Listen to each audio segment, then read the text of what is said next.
On vous souhaite la bienvenue à ericlatour.com. Dans quelques instants, on parle théâtre avec la comédienne Ayana Ocean qui joue avec Denis Bouchard, une pièce de Denis Bouchard, Le Dernier Sacrement. C'est présenté ce vendredi au Théâtre des Deux-Rives à Saint-Jean. Mais d'abord, parlons d'un événement qui va se tenir ce samedi, Salon de la mariée au Club de golf de Saint-Jean.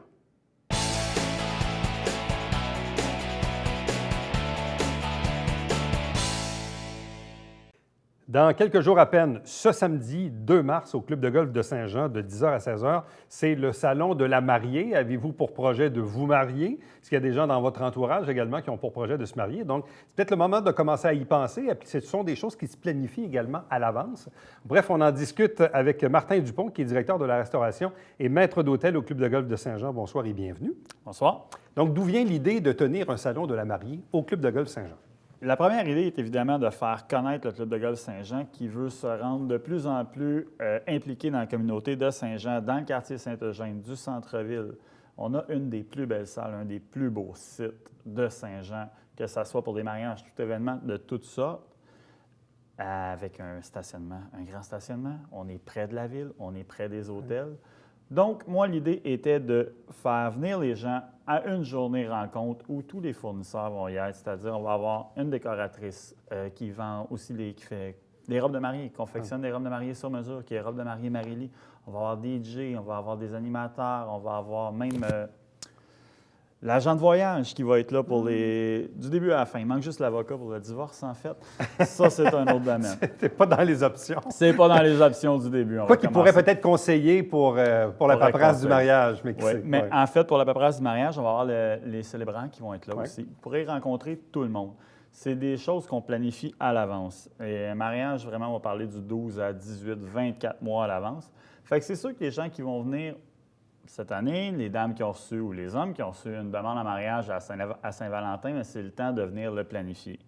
Que vous mariez chez nous ou pas, au moins vous allez avoir le maximum d'informations. Vous allez pouvoir visiter notre salle, on va pouvoir vous donner des prix, faire même concocter quelque chose à l'image de chaque personne. Bon. Quelle est la capacité de la salle du Club de golf Saint-Jean? On peut se rendre jusqu'à 240 personnes et on peut faire les mariages sur place, que ce soit intérieur ou extérieur. Idéalement, quand il fait beau à l'extérieur, c'est génial. On fait ça sur notre départ du 1. On peut vous mettre la musique d'ambiance, tout ça en plein après-midi. C'est super beau. On en a fait en hiver dans notre autre salle, qui est notre salon des golfeurs, qui est plus compliqué par contre l'été à cause que le golf, évidemment, tourne. Mais sinon, les mariages extérieurs est quelque chose, un forfait qui est très, très apprécié par les gens.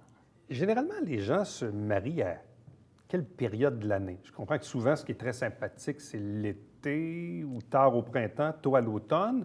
Mais même durant la période, je ne sais pas moi, de octobre à avril, est-ce qu'il y a aussi des gens qui se marient dans cette période-là? Écoutez, cette année, mon premier mariage a eu lieu en 2019, le 5 janvier. Quand même. Ouais. Et oui, c'était sur la thématique. Et c'était très beau. C'était blanc à l'extérieur. Le décor était superbe. Les mois les plus prisés, souvent, sont les mois de septembre et mai. Ouais. Évidemment, septembre, peut-être un petit peu plus avec les couleurs qui changent. Au niveau des photos à l'extérieur, c'est beaucoup mieux. C'est vraiment les mois que les gens évitent le plus, souvent, sont juillet, pour éviter les périodes de vacances. Question d'avoir leurs invités présents. C'est plus difficile avec les vacances d'avoir les gens au rendez-vous. Mais donc, le message à passer, c'est si vous voulez vous marier quelque part au mois de mai ou au mois de septembre, vous êtes mieux de réserver votre date à l'avance. Oui. Bon. Oui.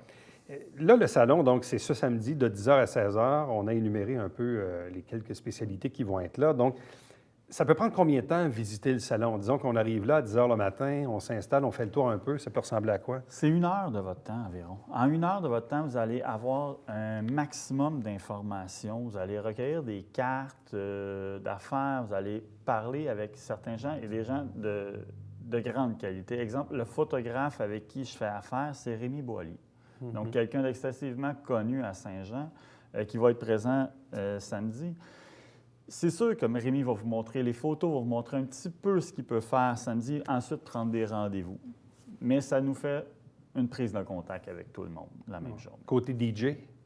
DJ, j'ai été avec un coup de cœur personnel, qui est le DJ que j'ai engagé, Patrick Duval, les productions PM. C'est quelqu'un qui est de la région et que j'ai engagé pour mon mariage à moi et qui m'a fait un travail sensationnel à un coût très logique. C'est pour ça que j'ai été avec lui qui va être là. Côté robe de mariée, est-ce que les gens font confectionner leur robe? Est-ce qu'ils la magasinent dans des boutiques spécialisées?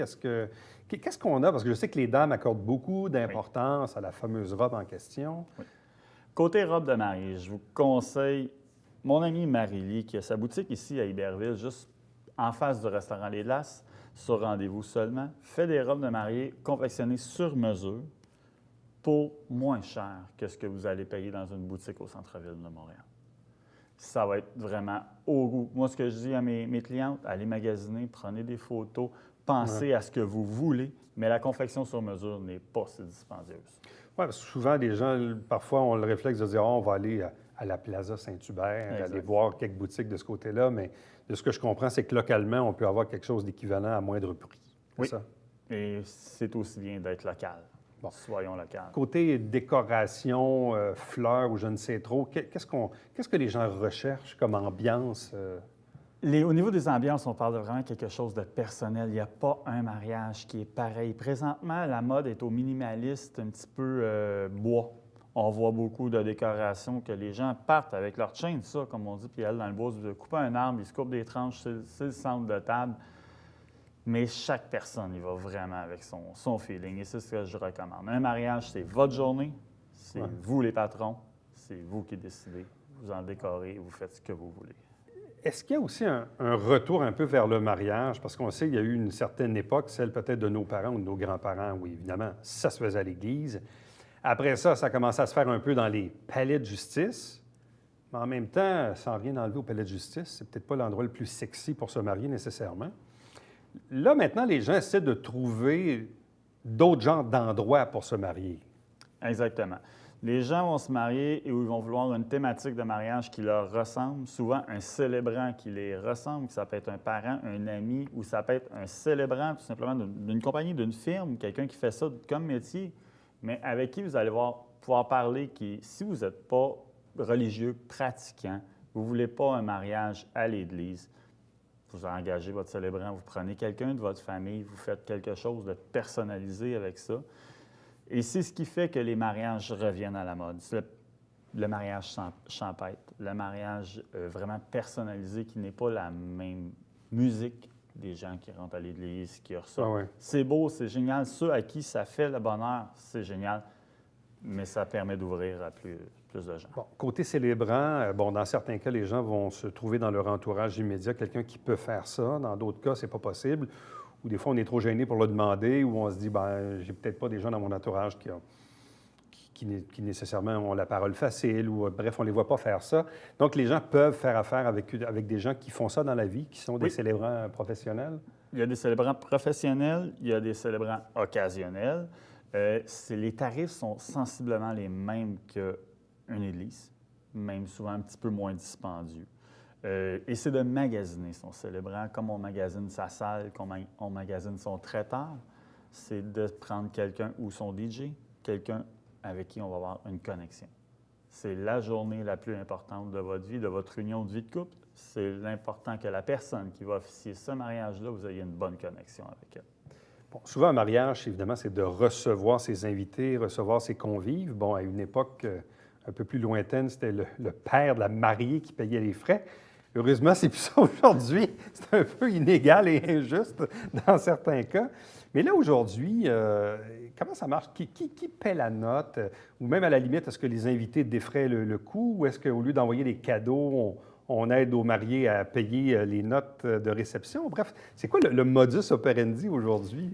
La plupart du temps, ce qu'on voit aujourd'hui, c'est les gens vont charger le frais du mariage à leur invité. Dans le fond, ils vont dire votre cadeau sera votre présence, payez votre billet au même titre que si on invite quelqu'un au restaurant. Ça coûte 80 $. C'est une fois dans la vie de nos amis, on y va, 80 $ environ par personne, des fois c'est 60. Mais on ne se sent pas gêné de le faire aujourd'hui. On ne se sent pas gêné. À une autre époque, ça n'aurait pas été convenu, mais... Il y a encore des gens qui se sentent mal à l'aise de le faire.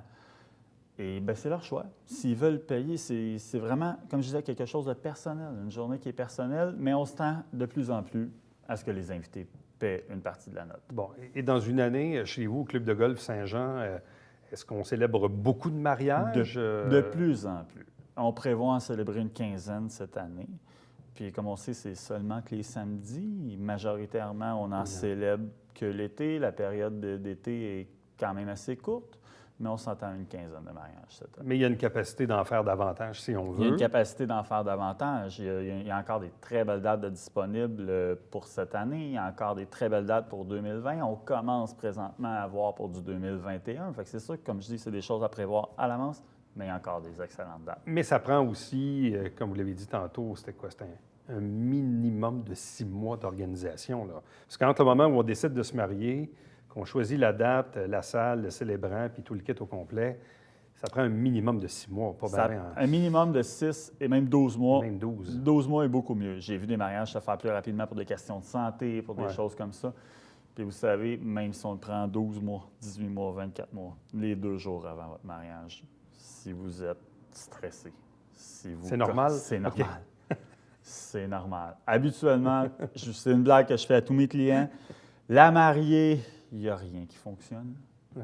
Et le marié, quand je lui parle, il fixe le beurre, il a les yeux dans le beurre, il fixe à quelque part, il n'a aucune idée de ce qui se passe autour de lui, jusqu'à ce que le mariage soit fait. Et là, qu'est-ce qu'on fait pour les bagues?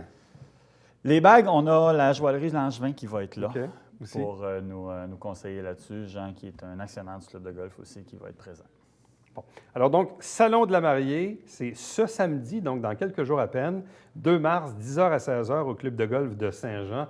Donc, si c'est dans les cartons, dans les projets de peut-être vous marier dans les 6, 12 ou 24 prochains mois, c'est peut-être le moment donc d'y penser, de planifier, d'aller voir les spécialistes en question et de voir en même temps les possibilités que vous offre le Club de golf de Saint-Jean.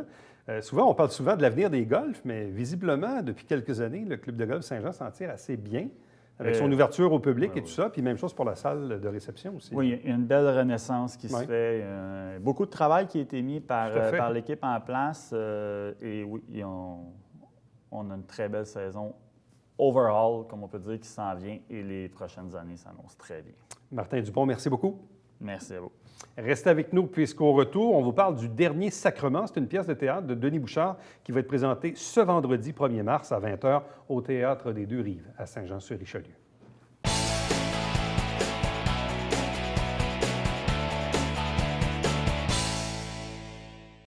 Mesdames et messieurs, bonjour et bienvenue à la Justice entre nous. Mon nom est Serge.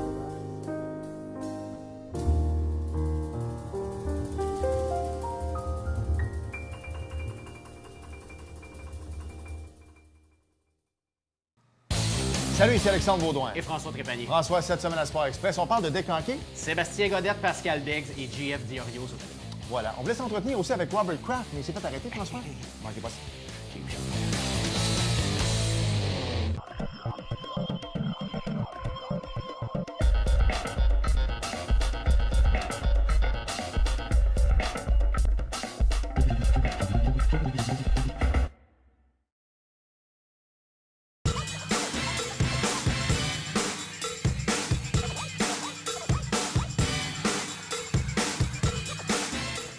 Dimanche, 9h30, Télé Bingo, on vous attend.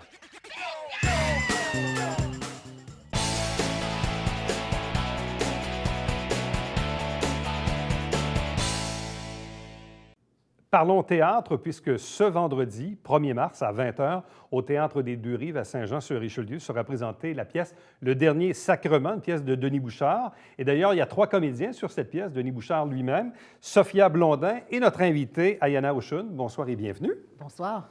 Bon, cette pièce roule quand même depuis quelques temps, quelques mois déjà, depuis le mois de mai dernier. Donc, vous en êtes à peu près à votre 30e représentation. Exact. Donc, expliquez-nous un peu dans quel contexte on vous a choisi pour cette pièce et quelle est cette pièce au juste?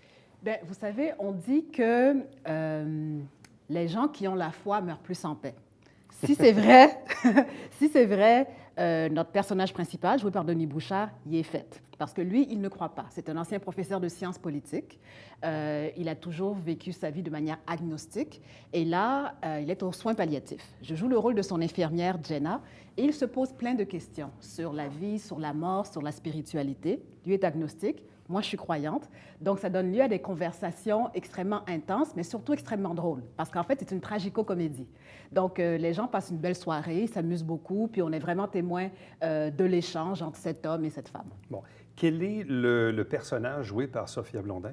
Sophia Blondin joue le rôle de ma fille. Donc, en deuxième acte de la pièce, elle arrive et puis elle aussi, elle a toute une joute verbale avec Denis. Et à la fin, il y a un secret qui est révélé, qui implique moi, Sophia et Denis. Voilà. Bon. De quelle façon êtes-vous arrivé à jouer dans cette pièce-là? C'était en décembre 2017. Mon agente m'appelle, elle me dit que Denis Bouchard aimerait me rencontrer pour une pièce de théâtre qu'il a pris 5 ans à écrire. Donc, pour lui, c'est un projet de vie, un projet hyper important qu'il a écrit suite à une rupture douloureuse et à la mort de son père. Donc, il voulait écrire une pièce sur le deuil, mais étant Denis Bouchard, il voulait aussi que ce soit drôle et que le public passe une belle soirée.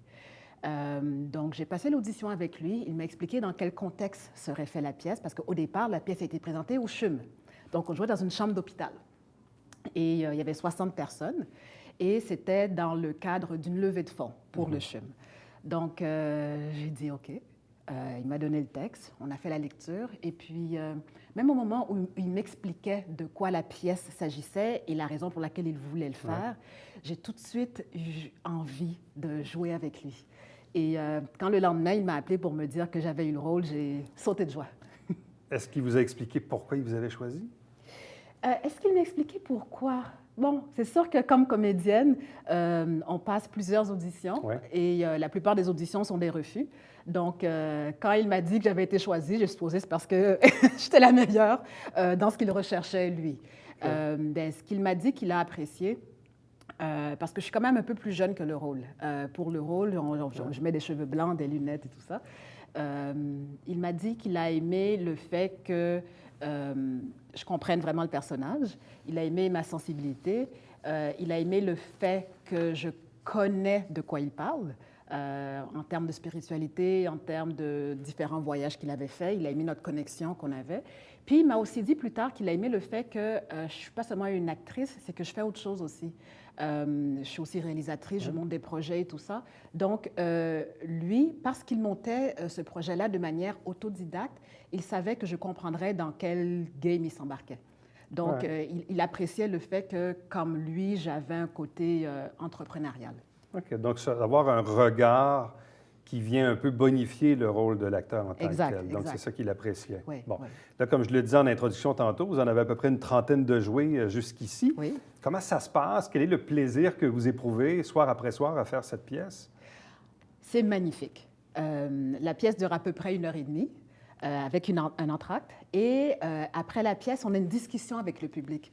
Donc, ce qui est beau là-dedans, c'est sûr que la pièce a lieu dans un soin palliatif. Donc, même si c'est une comédie, ça va chercher les gens. En fait, la comédie, c'est une manière, si on veut, une manière détournée de parler d'un sujet quand même assez dur et assez profond et qui touche tout le monde. Donc, ce qui est bien, c'est qu'après, il y a les gens qui viennent nous parler, Par exemple, il y a une femme qui a dit que son père était mort l'année d'avant, puis elle a trouvé les billets, dernier sacrement, dans ses affaires. Puis elle s'est dit, « Ah, c'est quoi ça? Mon père a acheté ça. OK, bien, je vais y aller. » Donc, elle est venue voir la pièce. C'était à Saint-Léonard, je pense. Et elle s'est assise dans la salle sans savoir de quoi il s'agissait. Et quand elle n'avait aucune attente, là, c'est ça? Rien. Et elle s'est assise, et pour elle, c'est comme si son père lui faisait un message et lui faisait comme un dernier adieu. Et elle est venue nous en parler après. Elle a donné la petite carte à Denis. Et on se promène avec partout où on va en tournée. Ah ouais. Bon. Denis Bouchard, évidemment, un comédien d'expérience, réalisateur aussi, tout ça. Oui. Donc, je présume qu'on apprend aussi à jouer avec un Denis Bouchard? Tout à fait. Ah oui, tout à fait. Parfois, il nous dit, vous allez voir, c'est quoi un vieux comédien? Les instincts, ça s'en vient. Donc, oui, on apprend sa manière d'apprendre les textes, par exemple, la manière qu'il a parce que lui, il a beaucoup de textes, sa manière de faire des liens, sa manière de jauger la réaction du public. Si le public réagit d'une telle manière, il ajuste le rythme, il ajuste la projection, il ajuste plein de choses. Nous, notre rôle, c'est de rester connecté à lui, puis parce qu'il a aussi co-mis en scène la pièce. Donc, il est l'acteur, mais il a aussi ce regard extérieur qui fait qu'il arrive à tirer les ficelles de chaque côté. Donc, c'est sûr que j'apprends énormément à ce niveau-là. Bon, là, cette pièce est présentée chez nous à Saint-Jean-sur-Richelieu ce vendredi 1er mars, mais après quoi, il va vous rester encore une route d'au moins une autre trentaine de représentations à venir pour l'année qui vient. Ah oui, oui, oui. On a déjà une trentaine de dates pour l'automne, d'autres dates pour 2020. On va partout au Québec, vraiment partout, du sud au nord, de l'est à l'ouest. Donc, les gens auront l'occasion de nous voir. On a une page Facebook, Facebook Le Dernier Sacrement. Donc, les gens peuvent aller voir toutes les dates. Bon. Je sais souvent, pour avoir parlé avec des comédiens et des comédiennes, bon, parfois on est sollicité à la télé, dans les films, dans différents projets, mais le théâtre, c'est souvent l'essence même du métier en tant que tel, ce contact direct avec le public, d'être un peu sans filet aussi, parce qu'une fois que c'est parti, on ne peut pas tourner les talons hein, puis quitter la scène comme ça. Qu'est-ce qu'on éprouve comme comédien quand on fait du théâtre, quand on joue le théâtre? C'est comme vivre dans la vraie vie, mais à la puissance 1000. Donc, c'est une extrême conscience du moment présent, de connexion avec les autres acteurs de la pièce et aussi d'ouverture au public. Donc, c'est exceptionnel comme expérience. Et puis, en plus, il n'y a pas quelqu'un qui va te dire « couper, on recommence » et tout ça. C'est comme dans la vie, on continue, puis on peut faire des erreurs, on rattrape, on y va. C'est un flow. C'est ça qui est beau au théâtre. Mais souvent, c'est ça, quand on parle avec des comédiens, ils vont nous dire, bon, le théâtre, c'est probablement ce qu'il y a le moins de payant à faire, mais en même temps, c'est ce qu'il y a peut-être de plus gratifiant, quelque part, et que chaque comédien a besoin de sa dose de théâtre une fois de temps en temps, dans des projets, même l'été aussi, mais on a besoin de ça. Ah oui, oui, oui, c'est extrêmement nourrissant, le théâtre. Juste le contact physique avec les planches, juste le fait de pouvoir juste être ici, maintenant, puis d'incarner un personnage pendant 2 heures de temps, il n'y a rien qui remplace ça. Bon, peut-être que les gens ont reconnu le visage. Il y en a aussi la porte-parole de Brick au Québec, oui, au féminin. Dans les publicités télé. Mais en même temps, tu as aussi décroché un premier rôle dans le film Les Boys 3. Oui, oui, ça, c'était un de mes premiers rôles il y a des années. Je me rappelle encore de l'audition. J'avais dansé, j'avais fait plein de choses et j'ai eu la chance du débutant. C'est le premier rôle que j'ai décroché. J'étais très, très, très, très contente d'être entourée de toutes ces vedettes québécoises. Bon. Quel est le chemin qui vous a mené vers le job d'acteur, d'actrice, de comédien, comédienne? Bien, au départ, je voulais être réalisatrice. Donc, je suis rentrée en cinéma à l'université et un de mes profs m'a dit « Si tu veux apprendre à réaliser, apprends aussi à jouer parce que ça va t'apprendre à diriger les comédiens. Beaucoup de réalisateurs sont plutôt mal à l'aise à diriger les comédiens. Et comme scénariste, tu vas pouvoir apprendre à écrire dans la peau d'un personnage et à pouvoir parler autrement. » Donc, j'ai pris des cours du soir en jeu d'acteur. Je tombais en amour avec le métier. Vu que c'était de la formation continue, j'étais entourée d'acteurs qui faisaient ça de manière professionnelle. Et c'est comme ça que j'ai commencé. J'ai pris un agent. J'ai trouvé un agent. Ça a été long. J'ai appelé les 22 agents de Montréal qu'il y avait à l'époque. Et c'est la 22e qui m'a dit « OK, viens me voir ». Okay. Et ça fait combien de temps de ça? Ça fait une dizaine d'années, plus 15. 10-15 années? Oui, oui, oui. Bon. Et donc là, quoi, des projets de films, un peu de télé, du théâtre? Bref, si on regarde les 10-15 dernières années, à quoi ça ressemble? Bien, au départ, c'était cinéma, télévision en français ou en anglais. Et c'est vraiment très récent, le théâtre, en fait. Ça fait à peu près, je dirais, 2 ou 3 ans que je fais beaucoup plus de théâtre, à mon grand bonheur, parce que c'est totalement... En fait, c'est la même chose, mais c'est autre chose. Vous savez, ce qu'on dit, c'est qu'au théâtre, on explose, tandis qu'à la caméra, on implose. Donc, même si le travail artistique est le même, la manière de le manifester, si on veut, est différente. Donc, voilà, j'ai fait mon chemin comme comédienne. J'ai la chance de vivre de ce métier-là. Mais tranquillement, pas vite, je retourne à la réalisation également. Bon, ça, c'était mon autre question. Donc, quels sont les projets? Parce que cette passion de la réalisation, elle est toujours là. Donc, quels sont les projets courants en matière de réalisation? Bien, un de mes derniers projets, c'était un documentaire sur... ça s'appelait Les Mains Noires. Donc, c'était sur l'histoire d'une femme, Angélique, accusée d'avoir incendié Montréal en 1734. C'était une esclave noire rebelle. Donc, quand Montréal a été incendié, le tiers de la ville y est passé, il fallait trouver un coupable pour que le roi de France rembourse. Et elle était la coupable toute désignée parce qu'elle était une rebelle qui ne savait pas tenir sa place. Et elle était un mauvais exemple pour les autres esclaves, en majorité autochtones, de la rue Saint-Paul. Donc, les projets sur lesquels je travaille actuellement, que ce soit en documentaire ou en fiction, les thèmes qui me touchent le plus ont toujours rapport à l'intolérance, au rapport de force, de pouvoir entre les gens, à la connexion entre humains. Puis le thème qui me touche le plus, en fait, c'est la fraternité humaine. Bon. Et là, comment voyez-vous l'avenir dans 2 ans, 3 ans, 5 ans, 10 ans? Est-ce que c'est loin? Avez-vous encore un idéal, un projet particulier? Vous vous dites, un jour, ça, oui, je veux faire ça, ça va fonctionner? Oui. Vous savez, au début, quand j'ai commencé, je me disais que dans 10 ans, je ferais autre chose parce que peut-être que j'aurais fait le tour. Puis maintenant, je me retrouve aujourd'hui, puis non, je n'ai pas encore fait le tour. Donc, c'est difficile pour moi de répondre à cette question-là. Ce que je sais, c'est que je veux continuer à jouer. Et d'ici 5 ans, j'espère avoir réalisé mon premier long métrage, que ce soit un documentaire. En fait, les deux. Si je devais faire ma liste de souhaits, là, j'aurais réalisé un documentaire et une fiction d'ici les 5 prochaines années.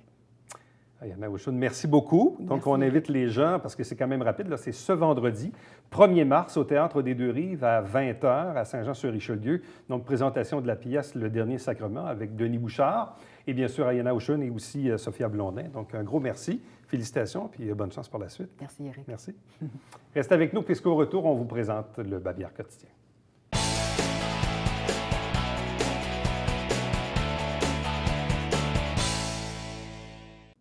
Dans quelques jours, c'est la semaine de relâche et entre autres, ici même, le musée du Haut-Richelieu offre plusieurs activités durant cette semaine. Donc, si parfois vous ne savez pas trop quoi faire avec les enfants, ça dépend de la température, bien évidemment. Donc, allez vérifier sur le site web du musée pour peut-être vous donner des idées. Chaque semaine, on vous présente des extraits des travaux du Conseil via l'émission Saint-Jean-sur-Richelieu. Chaque dimanche matin, 9h30 en direct, c'est le Télébingo avec 4 000 $ en prix et 30 dépositaires pour acheter vos livrets un peu partout sur le territoire. Prochain rendez-vous, c'est demain. Bye-bye.